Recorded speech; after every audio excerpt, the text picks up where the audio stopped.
Welcome to Esther worship channel. మరొక video ద్వారా మిమ్మల్ని కలుసుకుని మీతో మాట్లాడడానికి, దేవుడు ఇచ్చిన వాక్యాన్ని మీ మధ్య పంచుకోవడానికి, దేవుడు నాకు ఇచ్చిన ఆయుష్ను బట్టి, ఆరోగ్యాన్ని బట్టి, జీవమును బట్టి, ఊపిరిని బట్టి ఆయనకి కృతజ్ఞతాస్తుతులు చెల్లిస్తున్నాను. మాట వరకు మనం ప్రకటన గ్రంథంలోని 7 సంఘాల గురించి మనము క్లుప్తంగా కొన్ని విషయాలు తెలుసుకున్నాము. ఈరోజు మరొక వాక్యాన్ని మీతో పంచుకోవడానికి దేవుడు చెప్పిన కృపను బట్టి మరొకసారి దేవుడికి స్తుతులు, స్తోత్రాలు, వందనాలు చెల్లిస్తున్నాను. మీ అందరికీ నా వందనాలు. నన్ను ప్రోత్సహిస్తూ, బలపరుస్తూ, ఆదరిస్తూ నడిపిస్తున్నందుకు మీకు నా వందనాలు తెలియజేసుకుంటున్నాను. సబ్స్క్రైబ్ చేసుకుంటున్నారు, లైక్ చేస్తున్నారు. నన్ను ఇంతగా ప్రోత్సహిస్తున్న మీ అందరికీ శిరస్సు వంచి నేను వందనాలు చెల్లిస్తున్నాను. ఈరోజు 133వ కీర్తన గురించి కొద్దిగా వివరించుకుంటాము.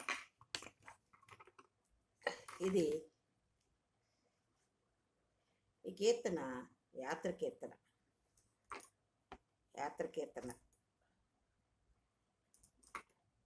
దావీదుకి యాత్ర కీర్తన, దావీదుకి మాట. సో మొదట ఇందులో 3 వచనాలే ఉంటాయి. ఇది చిన్న కీర్తన.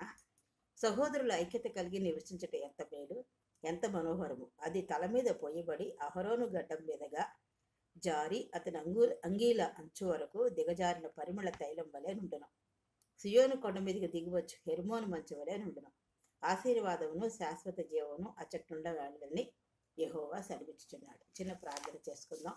అత్యంత మహాపరిశుద్ధులను, ప్రేమామయుడు, కృపామయుడు, దయామయుడైన ప్రభువా, మీ అపరించి పాదములకు లెక్కలేని స్తుతులు, స్తోత్రాలు, వందనాలు చెల్లించుకుంటూ ఈ సాయంకాల సమయంలో మీ సన్నిధానానికి వచ్చినానైనా ఈ మాసం అంతా మిమ్మల్ని ఎంతగానో కాచి కాపాడి ఈ క్షణం వరకు కాపాడిన దేవా మీకు వందనాలు తండ్రి. మీరు నాయన ఈ వాక్యం వివరించుటకు నాకు జ్ఞానం సరిపోదు నా ప్రభా. మీ ఆత్మ నడిపింపు దయచేసి నాతో మాట్లాడి, నా ద్వారా వినిచిన వారితో మాట్లాడి, మేమందరం నా కృపలో ఐక్యతతో కలిసి జీవించే కృపను గ్రహించి మీరే మాట్లాడి మీరు మమ్మల్ని తృప్తిపరిచి మహింపదమని మీ ప్రియకుమారుడు మా రక్షకుడైన యేసుక్రీస్తు వారికి నీ పదాలు పట్టుకుని అతి మిక్కిలైనగా వేడుకొచ్చున్నాం తండ్రి. ఆమేన్. 133వ కీర్తన. ఇది చిన్న కీర్తన.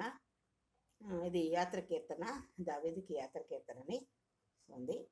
దీనిలో మనకి ఐక్యత గురించి తెలియజేస్తుంది. కీర్తనకర్త ఏమంటున్నాడంటే ఐక్యత మంచిది. ఇది దేవుని దైవిక ఆమోదాన్ని ప్రతిబింబిస్తుంది మాట. ఈ మొదటి వచనంలో ఐక్యత మంచిదని దేవునికి దైవిక ఆమోదాన్ని, దేవుని యొక్క దైవిక ఆమోదాన్ని ప్రతిబింబిస్తుందని సెలవిస్తోంది. ఇంకా ఆనందం, ఒక ఆశీర్వాదం మాట. సహోదరుల ఐక్యత కలిగి జీవించట ఎంత మనోహరము, ఎంత ఇక్కడ ఏమంటున్నాడు, సహోదరుల ఐక్యత కలిగి నివసించుట ఎంత మేలు, ఎంత మనోహరం. చూడండి, ఐక్యతగా ఉంటే అది ఎంతో ఆహ్లాదకరంగా, అంటే శాంతియుతంగా, సంతోషభరితంగా, ఆనందాన్ని ఇచ్చేలా ఉంటుంది. ఈ ఐక్యత రక్త సంబంధులకే కాదు, వాళ్ళకే పరిమితం కాదు. దేవుని కృప మరియు దేవుని చిత్తంతో కూడుకున్న ఐక్యమైన ఆయన ఎన్నుకున్న ప్రజలకు సూచిస్తుంది. దేవుని కృప మరియు ఆయన చిత్తముతో ఐక్యమే ఉంది మాట. ఆయన ఎన్నుకున్న ప్రజలకు సూచిస్తుంది. చూడండి, కలిసి ఉంటే, ఒక కుటుంబంలో కలిసి ఉంటే ఎంతో మంచిది. కలిసి ఉంటే కలదు సుఖం అంటారు. కొట్లాడుకుని దెబ్బలాడుకుంటే అన్నీ నష్టాలే. సాతాను ఎంతగానో దూరిపోయి ఎన్నో ఇంకా విరోధమైన కార్యాలు జరిగేలా చేస్తుంది. అయితే ఈ ఐక్యత ఒక కుటుంబానికే పరిమితం కాదు. ఇది మనం క్రైస్తవులమైన మనందరికీ అంత మాత్రమే కాదు, అందరికీ, ప్రపంచంలో ఉన్న అందరికీ, దేశంలో ఉన్న అందరికీ కూడా ఐక్యత వర్తిస్తుంది.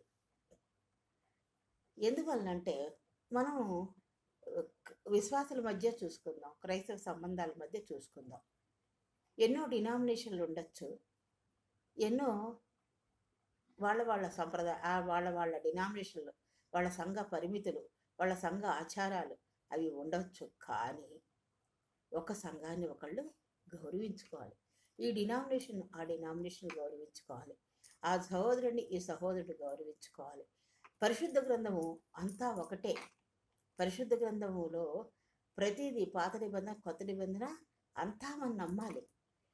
వాళ్ళు పెట్టుకున్న డినామినేషన్లు కండిషన్లు కానీ పూర్వీకులు ఏర్పాటు చేసింది కానీ ఏమైనప్పటికీ కూడా ఒక సంఘాన్ని ఒకళ్ళు గౌరవించుకోవాలి, ఒక దైవజనుని గౌరవించుకోవాలి, ఒక విశ్వాసిని ఇంకొక విశ్వాసి గౌరవించుకోవాలి, ఒక సహోదరుని ఇంకో సహోదరుడు గౌరవించుకోవాలి, ఒక సహోదరి ఇంకో సహోదరిని గౌరవించుకోవాలి, సంఘాలని గౌరవించుకోవాలి. అప్పుడు మన సమాజానికి ఆదర్శంగా ఉంటాం. నువ్వు నమ్మపో అని నమ్మకపోవచ్చు, అది నీ ఇష్టము. నమ్మిన వారి వల్ల సూచక్రియలు జరుగుతాయి, నమ్మని వారు ఆశీర్వదింపబడతారు. నమ్మిన వారు నువ్వు నమ్మకపో, నీ పిలుపు ఎలాగుందో, నువ్వు ఎలా పిలువబడ్డావో, ఏ ఐక్యత ఎలాగ నువ్వు దేవునితో సంబంధం కలిగి నడుస్తున్నావో, నీ సంఘ క్రమాలు ఏమిటో అవన్నీ నీ ఇష్టము, నీ చిత్తానుసారంగా జరిగించు. కానీ ఒక సంఘాన్ని మనం ప్రేమించుకోవాలి, ఐక్యత కలిగి ఉండాలి, గౌరవించుకోవాలి, గణపరచాలి ఆ సంఘాన్ని. ఆ సంఘంతో ఐక్యతతో ఉండాలి, ఒకళ్ళనొకళ్ళు పిలుచుకోవాలి, ఆదరించుకోవాలి, ఓదార్చుకోవాలి, ఐక్యత కలిగి ఉండాలి. ఒక దైవజనుడు ఇంకొక దైవజనుడు, ఇంకో డినామినేషన్లో ఉన్న దైవజనుడిని మరొక డినామినేషన్లో ఉన్న దైవజనుడు గౌరవించుకుంటూ, ప్రతి సంఘాన్ని గౌరవించుకుంటూ ఐక్యతతో ఉండాలని ఇది దేవుని యొక్క సంకల్పం, ఆయన కృప, అంతే, ఆయన చిత్తం ఇది. రెండవ వచనం చూసుకుంటే విలువైన నూనెలాగా, అది ఎలా ఉంటుందంట, తలపై పోయబడిన విలువైన అత్తరులా ఉంటుందంట. అది అహరోను గడ్డం మీదకి, అతని అంగీల కాలర్ మీదకి దిగజారిన పరిమళ తైలంలా ఉంటుంది. దిగజారిపోతుందంట, పైనుంచి దిగజారిపోతుందంట, అంగీ కాలర్ మీదకి అంత సువాసనతో ఉంటుంది అన్నమాట. ఐక్యతతో ఉన్నప్పుడు అంత సువాసనతో ఉంటుంది. ఒక క్రైస్తవులే కాదు, అన్ని మతాల వాళ్ళు కూడా ఒకళ్ళొకళ్ళు గౌరవించుకోవాలి, ఒకళ్ళొకళ్ళు ప్రేమ కలిగి ఉండాలి, ఒకళ్ళొకళ్ళు సహించుకుంటూ ఉండాలి. మనం ఇలాగ ప్రతి డినామినేషన్ కానీ ప్రతి ఒక్క మతము కానీ అలా ప్రేమతో ఐక్యతతో ఉన్నప్పుడు అది సమాజానికి మేలు ఉంటుంది, దేశానికి మేలు ఉంటుంది, ఆ గ్రామానికి మేలు ఉంటుంది, ఆ గ్రామానికి, ఆ దేశానికి, ఆ సమాజానికి ఒక మంచి పేరు వస్తుంది, ఎంతగానో ఆశీర్వదింపబడతారు. అలాగే ప్రపంచాల్లో ఉన్న అన్ని దేశాలు కూడా ఐక్యత కలిగి ఉంటే ఎంతగానో అది ఆశీర్వాదకరంగా ఉంటుందన్నమాట. ఎన్నో సత్సంబంధాలు ఉంటాయన్నమాట.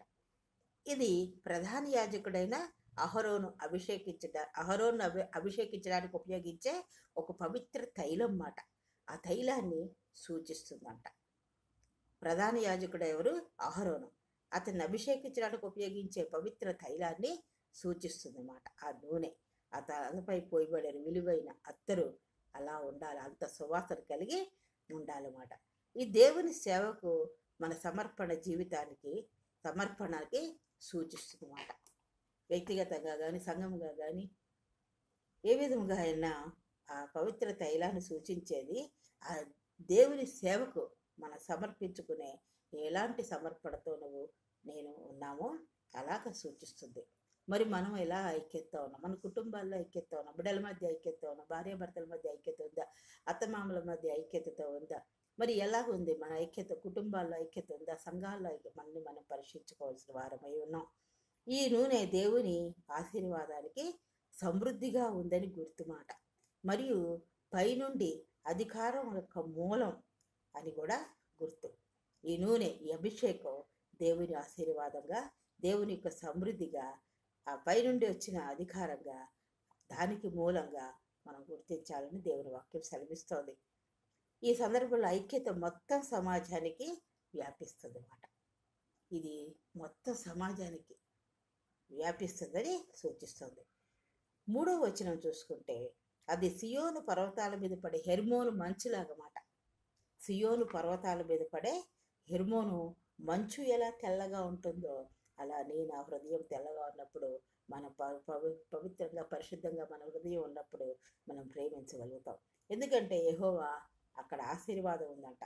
ఎందుకంటే యెహోవా ఆశీర్వాదాన్ని, శాశ్వత జీవనాన్ని లేకపోతే శాశ్వత జీవితాన్ని అక్కడ ఆజ్ఞాపించాడు. ఎక్కడ? అది సియోను పర్వతాల మీద పడే హెర్మోను మంచులాంటిదని 3వ వచనం చెప్తోంది. ఎందుకంటే యెహోవా అక్కడ ఆశీర్వాదాన్ని, శాశ్వత జీవితాన్ని ఆజ్ఞాపించాడు, లేకపోతే శాశ్వత జీవాన్ని ఆజ్ఞాపించినట్టుగా చూస్తున్నాం. మరి ఎత్తైన పర్వతం మీద ఉన్న మంచు కరిగి అవసరమైన చోట జీవాన్ని పోషణకు తీసుకువస్తూ సియోను దిగువ పర్వతాలపైకి మంచులా దిగుతుంది. ఆ ఎత్తైన పర్వతం మీద పడే ఉన్న మంచు ఎలా కరిగిపోతూ అవసరమైన చోట పోషణకు అవసరం వచ్చే వాటిని జీవింపచేస్తూ ఆ సియోను దిగువ పర్వతాలపైకి మంచులా దిగుతుందంట. అదేవిధంగా విశ్వాసుల మధ్య ఐక్యత ఉండాలని దేవుడు ఆజ్ఞాపిస్తున్నాడట. ఆశీర్వాదాన్ని, సమాజానికి జీవనాధార శక్తిని మరియు దేవుని శాశ్వతమైన ఆశీర్వాదానికి చిహ్నంగా గుర్తించాలని అది తెలియజేస్తుంది. నూనె మరియు మంచు అభిషేకానికి, ఐక్యతకి గుర్తు. ఆనందానికి, ఆహ్లాదకరమైన వాతావరణం, సంతోషభరితమైన వాతావరణానికి, ఒక ఆదర్శమైన జీవితానికి, ఆదర్శమైన పవిత్రతమైన ఆధ్యాత్మిక ఉద్యమం గల ప్రేమ లేకపోతే ఆ సహోదర ఐక్యత కలిగి ఉండటం ఒక ఆధ్యాత్మిక ఉద్యమంగా గుర్తించాలని తెలియజేస్తుంది.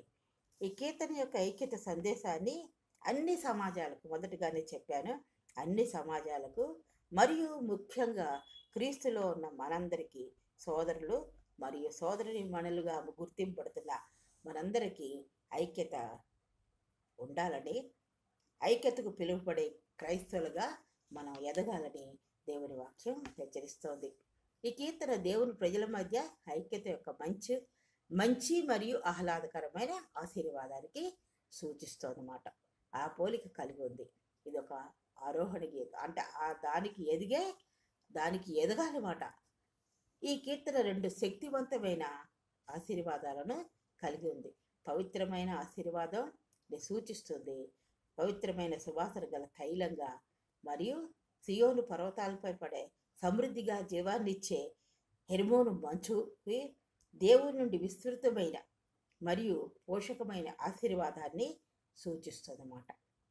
విశ్వాసుల మధ్య ఐక్యత అనేది ఒక విలువైన మరియు దేవుడిచ్చిన బహుమతి అనేది ప్రధాన సందేశం. దీని ప్రధాన సందేశం ఏంటి? క్రైస్తవ విశ్వాసులైన మనకి ఐక్యత అనేది ఒక విలువైన మరియు దేవుడిచ్చిన బహుమతిగా, అదే ప్రాముఖ్యమైన ప్రధాన సందేశంగా గుర్తించాలని ఈ కీర్తన తెలియజేస్తుంది. మరి దీన్ని బట్టి మనం అర్థం చేసుకున్నది ఏంటంటే, కుటుంబాల్లోనే కాదు, భార్యాభర్తల్లోనే కాదు, బిడ్డల మధ్య కాదు, తల్లిదండ్రుల బిడ్డల మధ్య కాదు, అత్తమామల మధ్య కాదు, కుటుంబాల మధ్య కాదు, మరి క్రైస్తవ లోకంలో ప్రతి సంఘాన్ని, ప్రతి డినామినేషన్ని గౌరవించుకోవాలి. ప్రతి దైవజనుడు ఒక దైవజనుడు గౌరవించుకోవాలి. మరి అప్పుడే అది దేవునికి ఆశీర్వాదంగా, దేవుని పిలుపుకు తగ్గట్టుగా ఉంటుంది. మన సమాజానికి ఏం నేర్పిస్తున్నామో మరి దైవజనులుగా ప్రతి ఒక్కళ్ళు కూడా గుర్తించవలసిన వారిపై ఉన్నామన్నమాట. ఎందుకంటే అది ఆశీర్వాదానికి గుర్తు, అది సమాజానికి మేలు చేసేదా ఉండాలి. ప్రతి ఒక్కరూ, దేశము, గ్రామాలు, పట్టణాలు, ప్రతి ఒక్కళ్ళ ఐక్యత కలిగి ఉంటే అది ఎంతో సుందరంగా, ఆహ్లాదకరంగా, సంతోషకరంగా, శాశ్వత జీవనాన్ని ఇచ్చేలా, దేవుని నుండి ఆశీర్వాదం పొందుకునేలా ఉంటుంది. కాబట్టి అటువంటి ఆశీర్వాదంలో మనందరం ఎదగాలని, ఆ సంపూర్ణతలో మనం సాగిపోవాలని కోరుతూ ఈ వాక్యాన్ని ముగిస్తున్నాను. మరి నువ్వు నేను ఎలా ఉన్నామో పరీక్షించుకుంటూ అటువంటి ఆశీర్వాదానికి వారసులుగా సాగిపోవాలని కోరుతూ ఈ వాక్యాన్ని నేను ముగిస్తున్నాను. దేవుడు మిమ్మల్ని అందరినీ దీవించుగాక. చిన్న ప్రార్థన చేసుకుందాం. అత్యంత మహాపరిశుద్ధుడిని, ప్రేమమేడు, కృపామేడు, దయామేడు మీద ప్రభావ, మీ అప్రంజి పాదములకు లెక్కలేని స్థుతులు, స్తోత్రాలు, వందనాలు చెల్లించుకుంటూ ఈ సాయంకాల సమయంలో నీ పాస్తానికి వచ్చిన నాయన, ఈ వాక్యాన్ని నాయన మరి సహోదరుల ఐక్యత కలిగి ఉంటే ఎంత మేలు, ఎంత మనోహరమని మీరు నాయన క్లుప్తంగా నాతో మాట్లాడి వివరించిన విధానం బట్టి వందనాలు.